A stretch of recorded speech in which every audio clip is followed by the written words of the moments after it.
hoy entramos a la cámara anterior y llegamos al cristalino. Vamos a hacer un repasito de cámara anterior ahora con una pasada sobre la clase que les había mandado. Si lo quieren acuoso y glaucoma, pero quiero concentrarme en este primero, por el otro ya lo vieron. Por un lado, un breve repaso de cómo se forma el cristalino, cuando vimos las cantidades de embrio. Acuérdense que el primer mes, digamos, hacia la finalización del primer mes, se da toda la estimulación a partir de la vesícula telencefálica con la proyección que va a formar luego toda la carotida, el tallo óptico y demás, que va a generar la inducción de todo lo que es el pudor más superficial para la invaginación de la vesícula cristaliniana, que luego queda separada e incorporada dentro del ojo, de la cual luego va a venir el cristalino. Este no tiene un índice refractivo muy parecido al de la córnea y al del resto del contenido intraocular para justamente evitar esas difracciones. Que va a ir entre 1,3 a 1,4. El máximo índice refractivo va a estar en el centro y esto va a ser común a cualquier objeto transparente donde la mayor densidad es lo que más va a tender a curvar la luz y por eso va a tener mayor índice refractivo. El diámetro promedio es más o menos 10 milímetros y el poder refractivo oscila entre 16 y 20 dioptrías. Recuerden esto, que siempre que nosotros tratamos de tomar la mayor cantidad de luz posible, la densidad de un medio transparente junto con su radio de curvatura son los equivalentes al diámetro de una antena parabólica para lo que es captar una onda de radio, por ejemplo. Es decir, cuanto más denso y más curvo es, más chance tiene de doblar gran cantidad de luz para concentrar un espacio más pequeñito. Va a tener un ecuador, una cara anterior y una cara posterior delimitadas por ese ecuador, y a nivel interno tenemos las células epiteliales, que son esas mismas que van a ir migrando hacia adentro y van a quedar cada vez más atróficas y menos metabólicas, con núcleos más pnóticos, llegando al núcleo más antiguo, el embrionario, que es el que empieza justamente con esta primera vesícula cristaliniana, que obviamente luego se queda esta cavitación y queda totalmente compacta. Las fibras cristalinianas, a diferencia de un poco la matriz extracelular que podemos llegar a encontrar en la córnea, pero en similitud a ella tiene una orientación muy laminar, pero de células apretadas unas contra otras, y es esto mismo lo que hace que cuando ustedes están trabajando sobre el cristalino, por ejemplo, en una cirugía de catarata, observen bien las capas distintas cuando van haciendo, por ejemplo, la hidrodisección o hidrodelaminación, ¿sí? Lo que básicamente van a buscar cuando están haciendo una hidrodisección o delaminación va a ser meterse en uno de estos planos y lograr que el jet de agua pegue la vuelta y les separe todo idealmente la porción nuclear más densa del cristalino, a la vez que protegen la cápsula posterior sobre todo con restos de corteza para poder operar tranquilamente, y luego, si una vez sacado ya el centro más duro, más núcleo y demás, poder aspirar todo el resto de la corteza. ¿Cuál va a ser la parte más joven del cristalino? La parte más superficial. ¿Cuál va a ser la más antigua? La parte más interna. Similar, pero no exactamente igual en cuanto a periodos temporales, son las capas que se van agregando del cristalino a los anillos de un árbol. Ustedes saben que cortan un árbol y más o menos, que esto varía dependiendo de especie a especie y sobre todo las cuestiones metabólicas del árbol, si hace mucho frío o no, pero va agregando un anillo nuevo por cada año de vida que tiene ese espécimen, con lo que vamos a encontrar la parte más embrionaria, si se quiere, más antigua del tronco del árbol en el centro, y lo más nuevo, más cercano a la corteza. Bueno, lo mismo pasa con el cristalino. Y esta división de nuevas células va siguiendo un patrón bastante marcado, que ustedes lo pueden llegar a ver, sobre todo en cristalinos jóvenes cuando ingresan con un haz, sobre todo dilatados, con un haz de luz medio oblicuo, que van a tener una sutura anterior en forma de griega y una sutura posterior en forma de griega pero invertida. ¿Sí? Bien, vamos a ver un poco las características internas del cristalino. Va a ser un 65% agua. Esto piensa que está sumamente deshidratado, porque si ustedes lo dejan a libre evolución va a llegar a ser casi un 90% agua, con 34% de proteínas y 1% de lípidos y carbohidratos.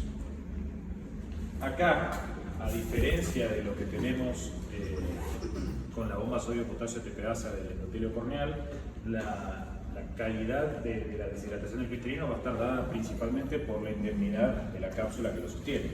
Y esta cápsula que lo sostiene es casi impermeable, pero lo es sobre todo las proteínas cristalinianas, y eso es lo que hace que muchos de los antígenos propios del cuerpo cristaliniano no sean presentados al resto del complejo mayor de compatibilidad en los momentos del desarrollo del ser humano. Entonces, tenemos la complicación nosotros de que cualquier resto proteico que salga, ya sea traumáticamente dentro o fuera de una cirugía, o que se filtre a partir de una cápsula deteriorada por el paso del tiempo o por una patología propia de ella, nos lleva a grandes cuestiones inflamatorias y sobre todo en aquellos lugares donde va a tender a depositarse el material granular, que va a ser la malla subtacomedular, como todo el resto de lo que sucede en el seno granular. ¿Sí? Entonces podemos estar hablando ya sea de la presencia de resto de una masa por cirugía de FACO, podemos tener la presencia de masas por una ruptura de cápsula anterior en un trauma, o podemos tener un glaucoma facogénico o facoanafiláctico, justamente por la filtración de estas proteínas, el 34% de proteínas que lo compone, que no debería haber tenido en un desarrollo normal una presentación al complejo mayor de tricompatibilidad, lo que va a hacer que este complejo se reactive y recontrainflame. Ergo, siempre que tengan restos cristalinianos, no duden en recontracagar los corticoides y, en caso de que sea necesario, poner también algo de atropina. En esto ahí ya es más contemplativo, dependiendo de qué tan fijo esté, sobre todo está con una lente, por ejemplo. No dejen dilatar a un paciente demasiado tiempo con una lente que la dejaron medio así a la miseria agarrada del resto de cápsula, porque se le va a ir. Pero sí ser muy concentrados con el tema de corticoides. ¿Sí? Y en estos casos que son muy inflamatorios, ojo también con pasarse con los diuréticos, porque muchas veces bajando la producción de humor acuoso terminan concentrando más ciertos factores proinflamatorios que terminan haciendo que la cosa sea un poco más compleja. No digo que no los usen, pero no los usen solo sin usar los corticoides. ¿Sí? Bueno, dentro de esas proteínas vamos a tener algunas proteínas que son solubles en agua y otras que son insolubles. Las solubles se llaman cristalinas. Vamos a tener alfa, beta y gamma. Las alfas son las más grandes, que vamos a tener proteínas de shock térmico, que actúan como chaperones de otros complejos proteicos de las células. Las betas van a ser las más comunes y las gamma son las menos frecuentes y las más chiquititas. Más características que esto no. A ver, ¿cuál es la utilidad de todo esto? La utilidad es si ustedes van a dedicarse a investigación, sobre todo de ciencias básicas, y posiblemente haya gente bastante avanzada o en un proceso interesante como para explicar cuál de estos factores es el que les va a permitir farmacológicamente actuar para revertir una catarata. ¿Sí? Y quizás una de las cosas más interesantes que podemos sacar de esto va a ser un poco por qué trabajamos sobre la presbicia, qué implica la presbicia, qué características tiene un cristalino en acomodación y en acomodación, repaso anatómico con sus consecuencias fisiopatológicas y para la dinámica de una cirugía de facojustificación. Pero por otra parte se les puede empezar a prender la lamparita con decir, che, si yo hago una patente de alguna droga que revierta la catarata, yo no evita porque todo lo que vemos suficiente va a estar las cataratas. ¿Sí? Eso siempre se lo explico a los pacientes, las cataratas son buenas caras, salvo que lo piso camión. Ya el tiempo lo va a hacer porque es la forma en la que se degrada naturalmente el tejido, y ahora vamos a ver un poco por qué todo eso.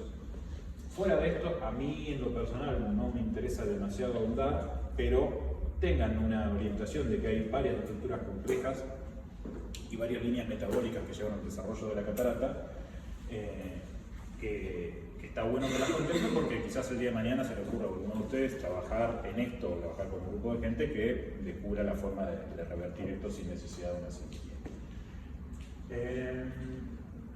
Sobre esto un pequeño paréntesis para atrás, y que es interesante contemplarlo porque es una de las cosas que va a hacer que se desarrolle en cataratas. Quizás la más importante y la que más le van a tomar cuando tienen un choice o en grandes factores académicos vaya a ser las causas metabólicas, que vamos a ver más adelante, sobre todo por el metabolismo anaerobio que un tejido avascular requiere.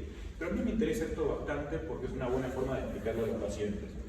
Y si les sirve para explicarlo a los pacientes, le va a servir a ustedes para que alguien se vaya más contento, porque un paciente se puede bancar irse con un ojo peor del que llegó, nunca se va a bancar que ustedes no le expliquen por qué le pasó eso. Entonces, Acá veíamos que, así como los anillos no paran de agregarse a lo largo de la vida, bueno, recordemos que el ojo no para, para de crecer a lo largo de la vida, la capacidad del saco cristaliniano, de la bolsa capsular, es definida y cada vez queremos agregar mayor cantidad de masa a un mismo volumen, ergo vamos aumentando cada vez más la densidad. ¿Estamos? Eso nos lleva, entre otras cosas, al fenómeno de la luna de miel de la catarata, donde encontramos que pacientes más añosos están chochos porque por ahí ven 8 décimas en vez de ver 10, pero vuelven a ver de cerca. Y eso es porque gana densidad, sobre todo el núcleo cristaliniano, lo cual le permite un mayor poder óptico, lo cual le permite ver más de cerca. ¿Sí? Entonces, ese es el fenómeno que hace que cada vez se vaya volviendo más denso el cristalino y implica dos cosas.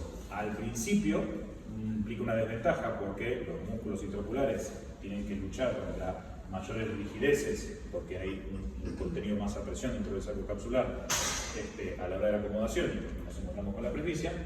También nos encontramos con el beneficio de que al ganar densidad ya más adelante en el tiempo, desde la presión de los 40, estamos hablando de una persona entre 70 y 80 años, empieza a ver de vuelta bien de cerca porque gana densidad, y luego esa densidad también va a impactar sobre la opacidad del tejido porque forzosamente mayor cantidad de tejido celular, por más que tiende a tener una transparencia, va a llevar a que eso sea más opaco.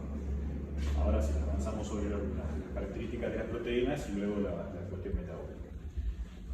Para el lado de lo insoluble, vamos a tener dos clases de proteínas distintas.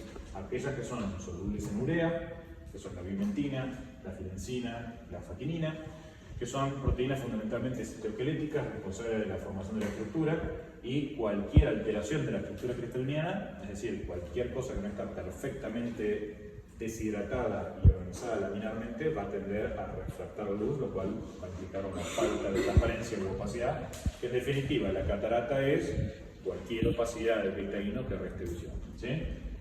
Y aquellas que son insolubles en ureas. Las acuaporinas, por ejemplo, que regulan el transporte de agua y son responsables por la transparencia en este sentido, como veníamos hablando con los demás.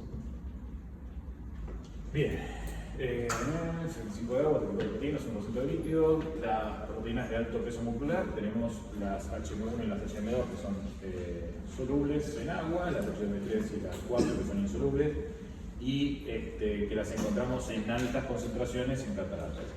Van a ver que todo esto de todos los análisis fisiológicos son experimentos de algún becario de alguna universidad con mucho dinero como para investigar estas cosas y que en líneas generales van a ver que están orientados a, bueno, qué es lo que hay más, qué es lo que caracteriza o qué se asocia a, por más que haya una correlación pero no causalidad, con la presencia de cataratas. Ese va a ser el enfoque principal que van a encontrar cuando vean sobre fisiología de esto. Entonces, vamos ahora sí a la causa más importante de por qué se va poniendo cada vez más opaco el cristalino. El metabolismo, lógicamente, como tenemos en la vida embrionaria, es alto, o sea, hay células que se quieren replicar, significa que tienen que hacer copia de su ADN y que además tienen que ocupar un espacio distinto, por lo cual tienen que reclutar moléculas citoesqueléticas para poder hacer la separación y la conformación de toda la estructura citoplasmática de las células hijas. Entonces, cuando hay mucho metabolismo, necesitamos vasos, y eso es lo que sucede en la vida embrionaria. El metabolismo del cristalino adulto ya no requiere tanta cuestión, con lo cual no requiere el oxígeno de la sangre, lo cual le permite ser transparente, y se va a caracterizar entonces por todas vías oxígeno independiente. El 80% entonces va a ser la glucólisis de tipo anaerobia. Luego tenemos la vía de las pentosas, que representa el 15%, finalmente el ciclo de Krebs de ácido cítrico, y lo más importante para analizar el tema de la opacidad es la vía del sorbitol, donde tenemos que la aldolazo reductasa reduce la glucosa a sorbitol, que no puede escaparse de la cápsula cristaliniana, que va a incrementar la presión osmótica, que va a hacer que el fluido, que todas las aguas traten de meterse hacia adentro del saco capsular, que no es totalmente impermeable, lo cual va a terminar formando la opacidad cristalina. ¿Sí? Entonces, fíjense como una vía que es bastante pequeña en metabolismo, su producción a lo largo del tiempo y la incapacidad de difusión de estos subproductos para escapar del saco cristaliniano tiende a la catarata. Si la glucólisis anaerobia produciera mucho sorbitol, obviamente la catarata la tendríamos al toque, ¿sí? Pero justamente una de las vías más chiquititas se determina a la larga producción de hipertensión. No tengo ninguna intención de poner a explicar cómo se forma el NADH de cada una de estas cosas, pero si quieren, es interesante por lo menos entender por qué la ruptura de una unión covalente. Si quieren hablar de bioquímica, me dicen. De hecho, bueno, no sé si a todos les hacían lo mismo, pero a mí acá, bueno, no estamos en esta sede, estamos ahora en la Embajada de Paraguay, frente al Colegio del Salvador, nos hacían dibujar todas estas vías completas y explicarlas. Ya, las pentosas, lo mismo. Y este es el ciclo de Krebs, bien amado, también hay que dibujarlo todo. ¿Qué pasa?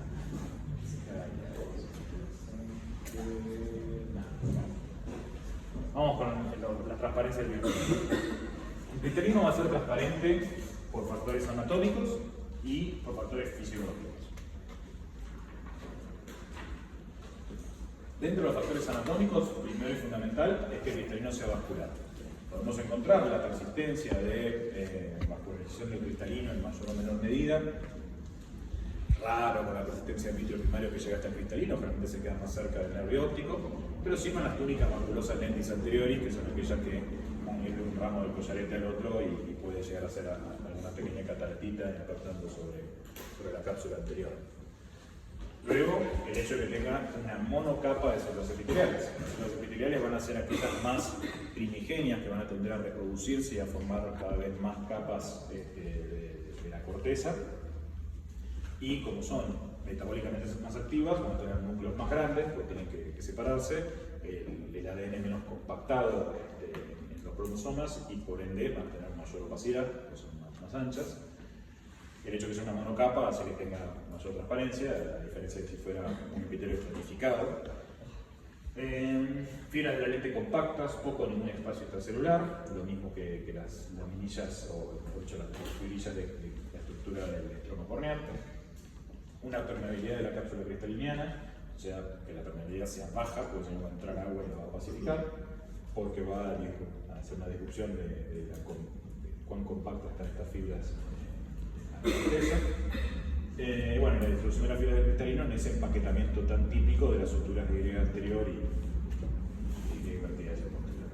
Y luego, dentro de factores fisiológicos, vamos a tener la presencia de proteína alfa-cristalina que previene la agregación de otras proteínas.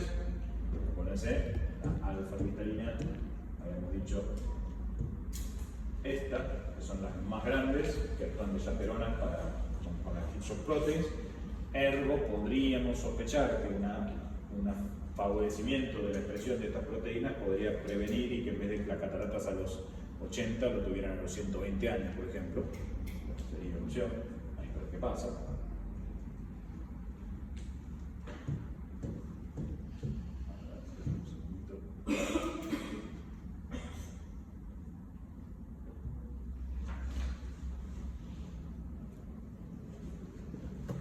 La presencia de la proteína MP26 que regula el transporte de agua, las acuaporinas, para que pueda ir sacándonos un poco todo esto. Fíjense la diferencia que la cápsula cristalina trabaja con acuaporinas, mientras que el endotelio corneal trabajaba con bombas sodio-potasio TPasa dependientes. Y luego la baja tensión de oxígeno laboralmente y el mecanismo antioxidante de la o sea, no la ausencia de radicales libres dando vuelta en el medio cristaliniano en la cámara anterior hace que se produzca menos catarata. ¿Se les ocurre alguna situación donde, por ejemplo, podemos aumentar la presencia de radicales libres en la cámara anterior y que tienda a llevar una catarata? ¿Algo más? ¿Por qué? La inflamación crónica. Por inflamación aguda, en el momento de trauma y crónica se cronifica. ¿Y qué otro caso se les ocurre que puede provocar una catarata que tenga que ver con inflamación? Las uveitis. Entonces, acuérdense que de una uveitis, esto voy a saltar una cosa distinta, pero que me interesa que les quede en la cabeza. De una uveitis, lo principal no es el diagnóstico, sino el tratamiento de, sobre todo, la cámara anterior para evitar que queden secuelas de glaucoma y de cataratas. ¿Sí? No hay excusa para que ustedes, una vez que identificaron la presencia de Tinder y independientemente si pudieran diagnosticar bien cuál es el origen final de esa uveitis, no tengan rápidamente controlada la inflamación del segmento anterior, porque con mayor duración de inflamación del segmento anterior es más probable que se produzcan cataratas y glaucoma, ¿sí? Entonces, ¿cómo se controla una uveitis? Con la mayor cantidad de corticoides necesarios al principio y después los van bajando. Y a la vez que atropinizan al paciente lo antes posible. No se preocupen tanto por las sinequias en dilatación, preocúpense más por la relajación y la disminución de la inflamación. Porque lo más probable es que ese paciente con uveitis anterior aislada, no les digo cuando ya ven una toxoplasmosis en la retina y nada porque le van a tratar por supuesto la causa de base, pero aún así, si ustedes cuidan el segmento anterior, es más probable que ese tipo tenga secuelas. Y aquellas uveitis asépticas, asintomáticas o, por dicho, sin una etiología determinada, idiopática, lo más probable es que acompañen a ese paciente más de un momento de su vida. Entonces, cada uno de esos momentos es un momento para tener una catarata precoz o un glaucoma. Si ustedes lo logran anular con antiinflamatorios, justamente porque evitan la presencia de los radicales libres, van a tener mayores chances de que ese paciente mantenga una vida normal, ¿sí?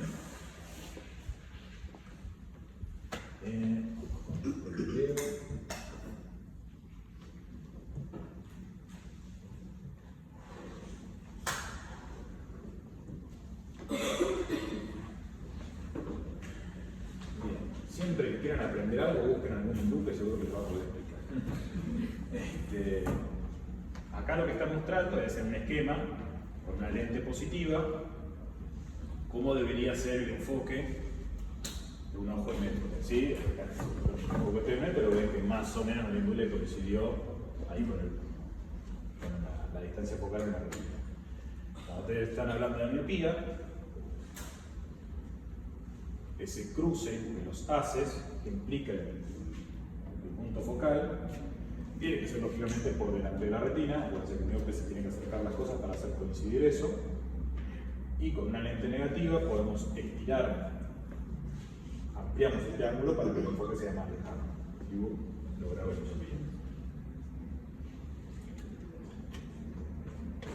Cuando hablamos de hipermetropía, el enfoque se está dando más o menos por acá, para atrás de la retina, queda la imagen desenfocada, y con una lente positiva aumentamos el poder y entonces hacemos que los rayos confluyan más, ¿sí? Fíjense cómo la curvatura de la luz pasó de ser así de amplia a ángulos mucho más agudos, ¿sí? Eso es lo que logran en la lente positiva. Les dejaba este video como para tener en la cabeza, es una linda demostración de la focalidad. Así que vamos con hipermetropía. La hipermetropía corresponde a una ametropía debido a un poder dióptico deficiente, o sea, que sea menos denso o que tenga un menor radio de curvatura, ¿sí? Los rayos paralelos que inciden en el ojo hipermétrope enfocan por detrás de la retina y la corrección óptica se lleva a cabo con lentes esféricos, convexos o positivos. Ejemplos de estos lentes esféricos, convexos o positivos son las lupas, por ejemplo, y aquí ven cómo la tendencia a enfocar justamente a combinar rayos del infinito en un punto más pequeño es lo que permite, por ejemplo, concentrar la energía calórica del espectro infrarrojo del sol y generar calor. Y bueno, lógicamente lo que nos va a permitir es generar ver un poco mejor de lejos que lo que ven de cerca en la medida que fracase la acomodación. Esto es lo que está mostrando acá en la imagen con la chica desenfocada. Las causas entonces de la hipermetropía va a ser una baja curvatura. Recuérdense, cuanto menor es el radio de curvatura, más chiquitita es la esfera y entonces curva más rayos que vienen de distintos lados. Esto, piénsenlo como cuando les decía el tema de ustedes tienen una antena parabólica que quiere captar ondas de radio. Entonces, cuanto más grande es el plato de la antena parabólica, más ondas de radio va a lograr captar, ¿sí? Cuanto mayor abarca esa curvatura, más va a ser. En cambio, cuando estamos hablando de óptica, lo que hablamos es del radio de curvatura, no del área total. Entonces, por ejemplo, Este va a captar los rayos de luz desde acá, desde acá, desde acá, desde acá, mientras que este otro se pierde mucho más en el resultado. Entonces, cuanto mayor es la curvatura, más chances tiene, como cuando ustedes miran o utilizan una fotografía de ojo de pescado, les va a permitir un campo visual mucho más amplio, aunque distorsionado, justamente porque la curvatura está expuesta a muchos más radios de exposición. Ahí tiene una redundancia, pero y luego, con respecto al cristalino, o sea, con respecto a la córnea, baja de curvatura, baja de hipermetropía, y con respecto al cristalino tenemos el hecho de que esté impulsado hacia atrás, a que tenga un índice de refracción bajo, o a que el mismo cristalino tenga una curvatura baja. Y también, lógicamente, como la hipermetropía implica que la imagen se enfoque por detrás de la retina, si el ojo es más corto con un segmento anterior normal, ese adelantamiento de la retina va a hacer que el punto focal siga quedando atrás. Entonces, esto sí es importante y yo lo uso constantemente cuando le hablo a los pacientes. Un acortamiento de 1 milímetro. ¿Se puede prender el aire? Sí.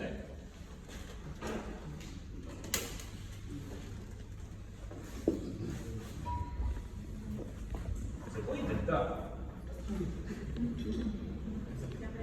¿Sale? Cualquier cosa me avisa. Más o menos 1 milímetro de acortamiento del largo axil implica 3 dioptrías de cambio hipermetrópico. Entonces ustedes pueden decir que 1 milímetro no es nada. Bueno, sí, es un montón. Es un montón que puede suceder muy fácilmente, una fracción de milímetro por algo tan sencillo como un edema macular o un edema de papila que lleve hacia adelante el nervio óptico y lógicamente arrastre todo el resto de la mácula. Y es por eso que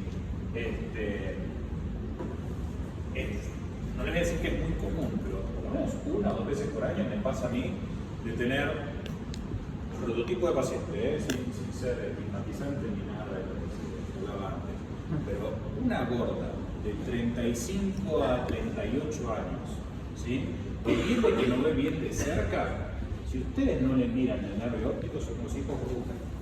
Es muy probable que esa chica esté pasando por un pseudotumor cerebri que le está provocando un edema de papila o sin edema de papila que está llevando hacia adelante ambos nervios ópticos, y ella lo único que hizo hasta ahora fue agregar su más 1, más 1,50, una cosa así, pensando que estaba empezando con la presbicia, cuando en realidad estaba teniendo una disrupción del corpúsculo de Paccioni con la capacidad de captar la producción de líquido cefalorraquídeo que se acumula a nivel de las cisternas, empuja hacia adelante como si fuera una masa tumoral, se transmite todo ese incremento de presión intracraneana hacia donde puede, que es con los nervios ópticos yendo para adelante, y provoca toda esta disrupción, primero ópticamente, llevando la retina más hacia adelante y tendiendo a aumentar la necesidad de corrección, sobre todo para cerca, pero además tienen que contemplar que estos cuadros del pseudotumor cerebri, una de las cosas que hacen es transmitir la presión intracraneana al nervio óptico, que luego se transmite a la cabeza del nervio óptico y ustedes lo ven produciendo sobre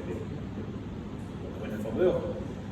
Esa presión también es capaz de ganarle la presión de perfusión y similar a lo que sucede con un glaucoma, ir perdiendo capa de fibra nerviosa, perdiendo esos axones que van a componer el nervio óptico y llevando al daño glaucomatoso del campo visual. ¿Estamos? Entonces, cada vez que ustedes revisen a un paciente, si no le pueden hacer el fondo de ojo, porque el paciente vino solo, porque no tiene muchas ganas, o lo que sea, acostúmbrense a verle el nervio óptico a todos los pacientes, absolutamente a todos. Pueden verlo con la lupa de 90 en la partidura, pueden verlo con la iluminación más chiquita en el Kepens, pueden verlo con un directo si es que tienen eso, lo que sea, pero acostúmbrense a verlo. Y siempre que van a dar algún aumento, sobre todo para cerca, es fundamental, particularmente en pacientes menores de 40, que tengan la certeza de que no hay nada de nervio óptico que esté viendo para adelante.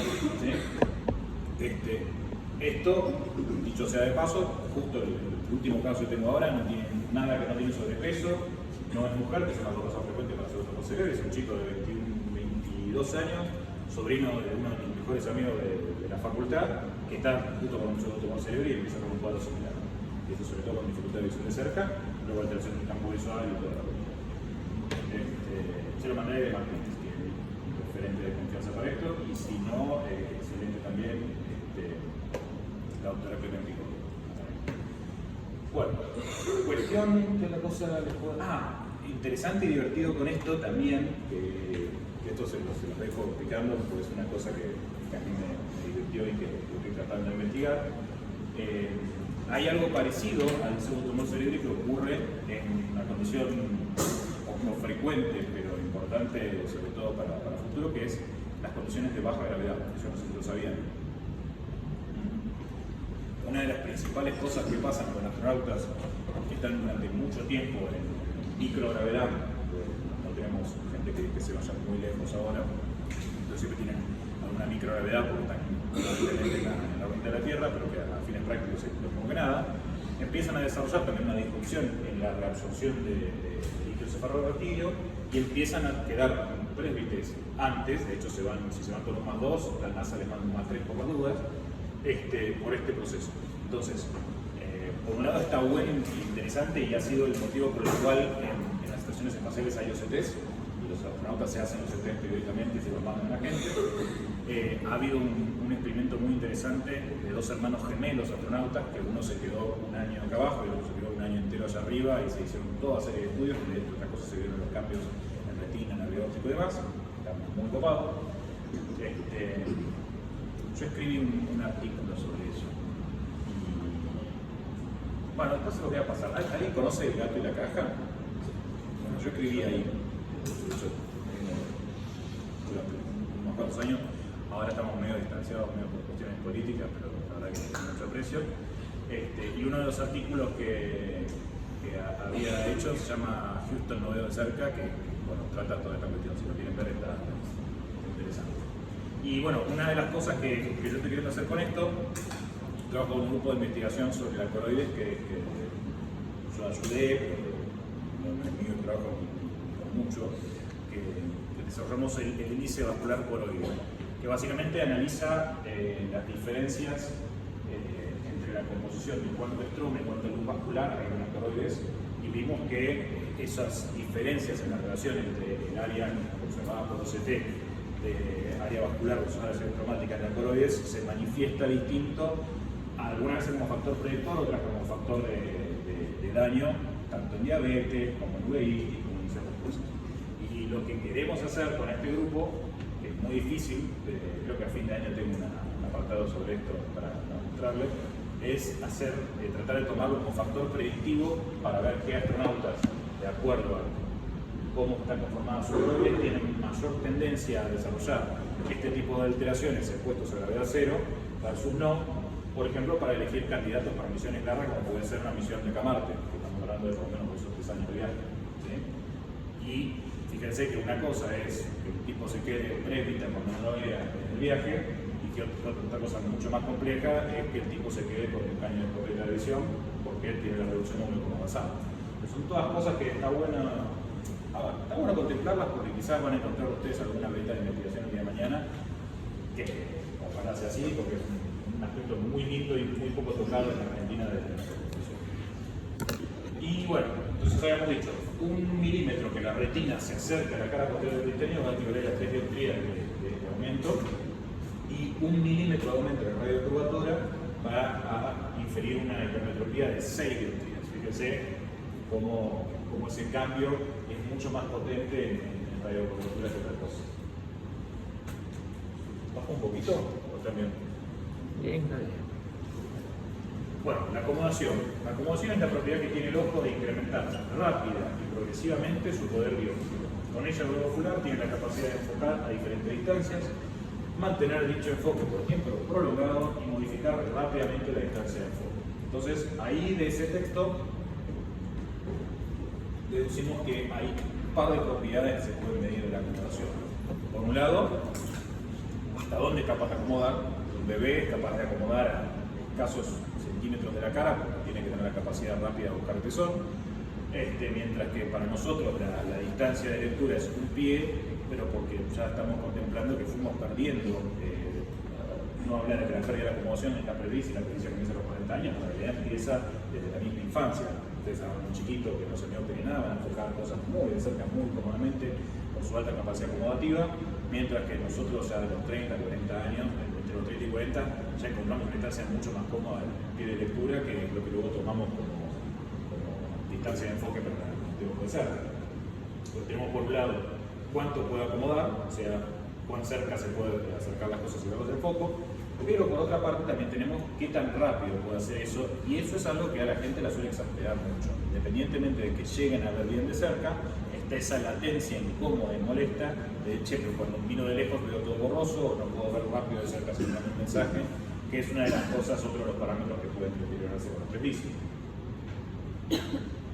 Para entender lo que es la acomodación, está bueno este repasito anatómico, donde estamos viendo el cuerpo ciliar y la zónula desde adentro del ojo. ¿Sí? Estamos parados adentro del ojo, estamos mirando hacia afuera, mirando hacia el cristalino, y observamos todo lo que es el cuerpo ciliar, de todo su pars plicata, y la inserción en esa pars plicata, en el músculo ciliar, de todas las fibritas de la zónula que van a estar tensionando radialmente el ecuador del cristalino en una tensión permanente, una tensión continua.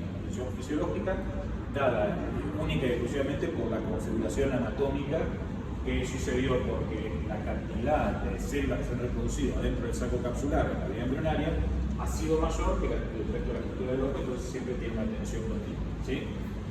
Esa tensión va a ser directamente relacionada con la fuerza del músculo intraocular. Acá tenemos otra vista ya con corte parasagital, con la preservación del cristalino, donde vemos el ecuador, vemos que la curvatura es más plana en la cara anterior que en la cara posterior, y vemos toda la distribución de las fibras zonulares por delante, por detrás y a nivel del ecuador, saliendo del cuerpo ciliar.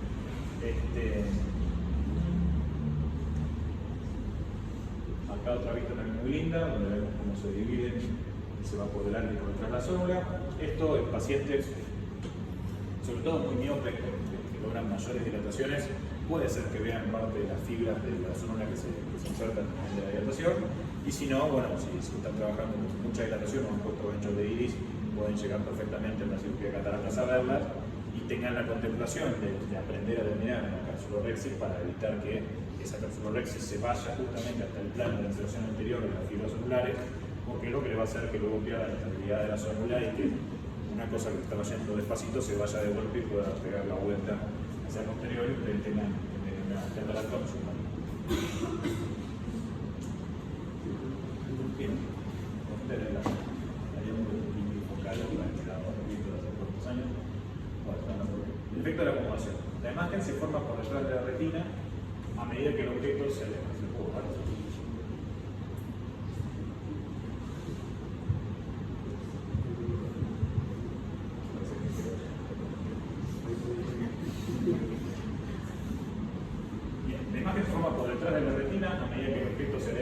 Remoto y se acerca al ojo. Una imagen aumentada con respecto a la anterior, pero fuera de foco. Vamos a darle una animación.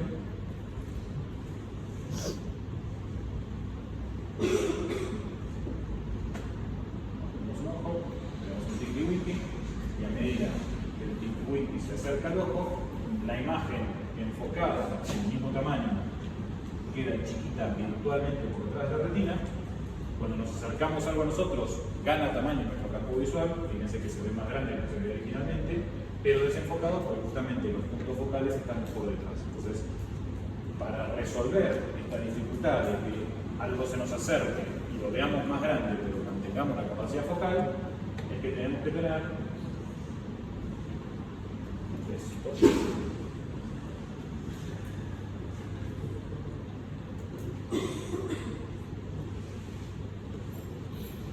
Fenómeno parasimpático que se va a dar siempre en sincronía, donde la tensión del músculo ciliar, que siempre piénsenlo como un cinturón ajustado, ¿sí?, hace que la tensión sobre la zónula baje, permitiendo que el cristalino tome la forma que él quiere tomar de base por su energía cinética retenida de un mayor volumen en un contenedor estable. Entonces, piénselo como un cinturón que se ajusta, permitiendo que se relaje la tensión que está experimentando el cristalino siempre tensionado hacia afuera, lo que hace que se aumente el radio de curvatura, y acuérdense que un aumento de radio de curvatura de un solo milímetro que varía a 6 dioptrías,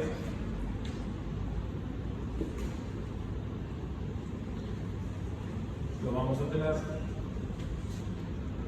con respecto a la contracción del músculo ciliar. Entonces, la contracción del músculo ciliar acorta su circunferencia a nivel de inserción en la zona relajándola a aumenta el diámetro ante o posterior del cristalino, por ende el radio de curvatura, principalmente en su cara anterior, y la imagen se mantiene enfocada en la retina e incrementa su tamaño al acercarse al objeto, en este caso.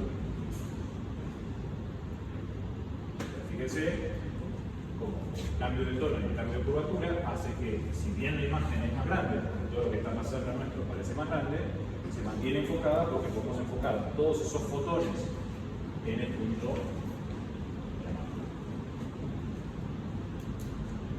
Entonces, si tomáramos una vista anterior del músculo ciliar sin ni córnea y la barra representara la función celular, lo que observaríamos sería algo similar a eso. Baja la tensión, mira que se va acercando. Y vamos un poquito con las cuestiones neurológicas para terminar de entender cómo funciona todo este proceso, donde tenemos lo interesante de la acomodación es que es uno de esos procesos autonómicos sobre los cuales, es uno de los pocos procesos autonómicos sobre los cuales tenemos algo de control cortical. Entonces, el impulso surge del área visuales de asociación, que nosotros voluntariamente decimos, quiero ver este objeto y me importa más este objeto que lo que está pasando allá en el fondo, y una vía desciende hasta el núcleo de Ehlers-Westphal a nivel de los tubérculos cuadrigémenos superiores del mesencéfalo. ¿Sí? Este mesencéfalo es un cortecito, digamos, estaría así el mesencéfalo, se corta y se pone de este lado para que ¿sí? Entonces, un breve repaso anatómico, tenemos los tubérculos cuadrigémenos superiores, parece una rana con dos dedos. Por decir, los tubérculos cuadrigémenos superiores se le ponen acá, estos son los pedúnculos cerebrales y acá tenemos la circulación del chip. ¿Se les da un poco de aire? Sí, preferencia entre ustedes. Sí, sí. En verano y en invierno, si quieren bajar, perfecto. Entonces, hacemos sinapsis desde el origen voluntario de la corteza hacia el núcleo de Ehlers-Westphal.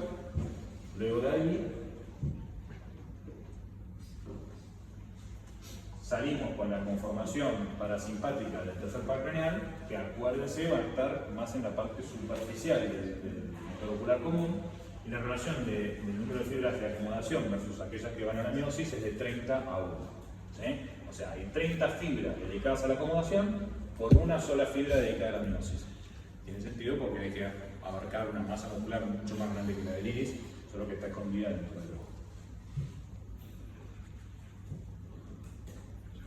Llegamos al seno cavernoso, tenemos la división del tercer par, nos vamos a quedar con las fibras del tercer par inferior, o sea, la división inferior del tercer par, donde siguen las fibras parasimpáticas. Ahí tenemos la ubicación anatómica, eso repásenlo. Pasamos por la hendidura esfenoidal al nivel de la fisura orbitaria superior, el detalle anatómico. Luego siguen con las ramas del oblicuo menor. Va a hacer sinapsis en el ganglio cineal y luego recién ahí al músculo ciliar y el conductor de Willis. Entonces tenemos dos sinapsis: el origen de la neurona a nivel de la corteza visual, sinapsis en el núcleo de Ehlers-Westphal, sigue todas las ramas inferiores habidas y por haber hasta que llega al ganglio ciliar y ahí larga la parte del nervio que va a innervar el músculo ciliar del iris, el músculo ciliar y el conductor de Willis. Recuerden que toda la vía es parasimpática, eso por supuesto, y está bueno contemplar que estos mecanismos siempre van a ir en concordancia y en sincronía, que son acomodación y convergencia y miosis. Entonces, lo que van a ver conceptible es convergencia, achicamiento de la pupila, si pudieran medir la tensión sobre la zona, la estarían bajando, y la imagen que se enfoca aunque se acerque. Bien, la premisa consiste en la pérdida progresiva de la capacidad de enfoque del cristalino que ocasiona la hipermetropía, que ocasiona secundariamente hipermetropía. Es un trastorno comúnmente conocido como vista cansada, que radica en la dificultad de leer o escribir debido al proceso de envejecimiento. El punto próximo en la infancia, es decir, la capacidad de enfoque del ojo del infante es 7 centímetros. El adulto llega más o menos a un pie, hasta 25 centímetros, Y en la vejez ya llega más cercano a 1 metro o más. Entendiendo, siempre esto lo estamos hablando dentro de pacientes emétropes, ¿no? Obviamente si un paciente es miope, por ahí no experimenta el tema de la alteración del punto próximo. En teoría, la distancia de lectura son 35 centímetros, que se va a corregir el defecto, y se debería corregir el defecto con la menor esfera con mejor visión. Esto en teoría, ténganlo presente cuando estén hablando con pacientes de dos cosas, a grandes rasgos. Cómo son morfológicamente los pacientes y para qué van a usar el anteojo que ustedes le están dando. Entonces, si ustedes están hablando con una señora nacida en 1945, que su única pasión es seguir cosiendo y está todo el día, y mide de 1,55 m también, ya que estamos, lo más probable es que esa señora tenga brazos cortitos y haga muchas cosas de cerca, ¿sí? Entonces, darle un +3 o hasta inclusive un +350 si la señora es muy cortita y está muy cerquita, tiene algo de sentido, mientras que tienen un tipo de 2,10 metros, con brazos largos, va a estar naturalmente más cómodo leyendo a una distancia mucho más lejana, ¿sí?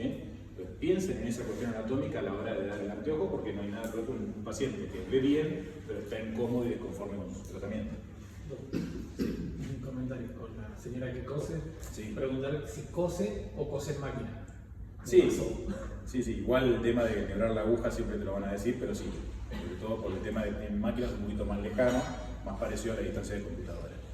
Y después recuerden que hoy por hoy la mayor parte de la gente empieza a manifestar la necesidad del anteojo más por el tema de la computadora en el trabajo que por una dificultad de lectura. La gente no lee tanto como antes.